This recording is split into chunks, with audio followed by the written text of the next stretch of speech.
it feels as though, and I'm saying this as a parent, all right, who has messed up big time on this, because Stacy and I struggled to get pregnant. It was 7 years, adoptions that did not work. It was a brutal season of longing. Yeah. And you were an older father as well. Yeah, no, and we had the same thing. You know the longing issue. You know that. I bring that to you because we got people watching and listening that they want to do something, and many times we're driven by our pain. And that's all I ever knew was I just got to do. Yeah. Talk to us about the struggle part of this 3 acts. I think that the stage that, because you and I were in the same thing. I mean, we're probably both pretty driven. Yeah.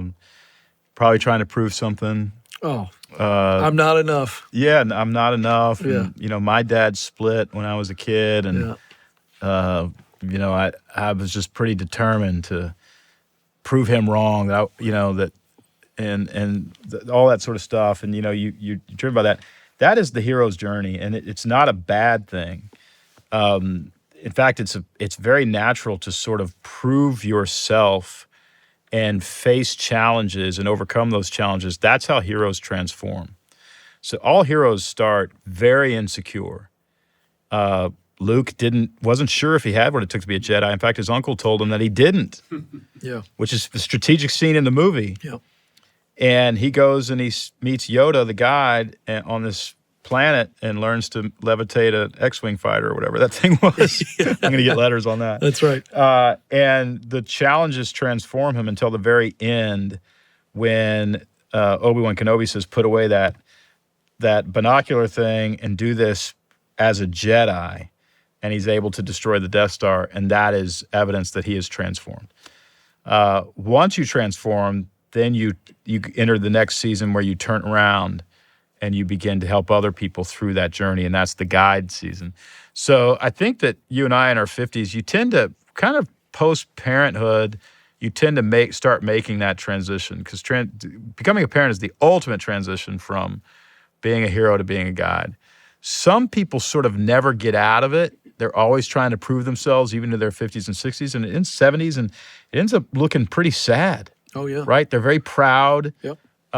And you still, are you serious? You're still figuring out who you are? So, you get stuck in those things. Some people stay in victim mentality. They never actually enter the challenge that transforms them.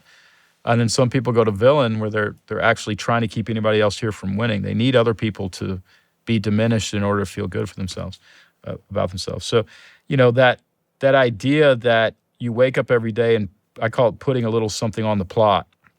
You can put a little something on the plot here and move this thing forward, I think is what the calling is to all of us. And then at the end of the day, transform. I was just talking, I didn't have a dad. Never saw a man interact with a woman in my home. My mom never dated.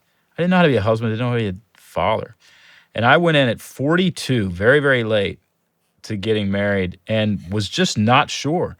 I remember bringing home Emmeline from the hospital going, this is not good. She's not going to have a good dad because I don't know what I'm doing. And man, what do I do? And I kind of resent being put in this position, even though I'm in love with this kid. I would just, shouldn't she have somebody who's more capable? And I had this realization of this is no good to her. She doesn't need a dad who's wondering whether or not he's competent. She needs a dad who's competent. And you better figure this out. And I went on a journey and read every book I could. Thank God for the one good thing about Instagram is it gives great parenting advice all the time. You look at who I follow, it's good business advice, good parenting advice. Right. And the other day I'm lying in bed with my wife, and my wife is so wonderful. She tells me every day what a great husband I am, every day what a great father I am. That's been part of my transformation. I said, honey, I don't actually have any insecurities about that anymore. I believe you. I believe I'm a really good husband. I believe I'm a really good father. And she goes, you are. And to me, that is a transformation from insecurity to security and confidence. And by the way, what we need are not arrogant dads, but we need dads who are going, every day almost, I say to Emmeline, because she's wanting to swim out past where she can swim or, whatever. Emmeline, what is daddy's job? And Emmeline says, your job is to protect me. And I say, that's right. And I love doing my job. I love it. Know how to do it, and I'm going to do it. Now, it comes back on me when I'm like tickling her, and she's like, "Your job is to protect me." Yeah, And I'm right, like, right. not right now. Right. Yeah, right.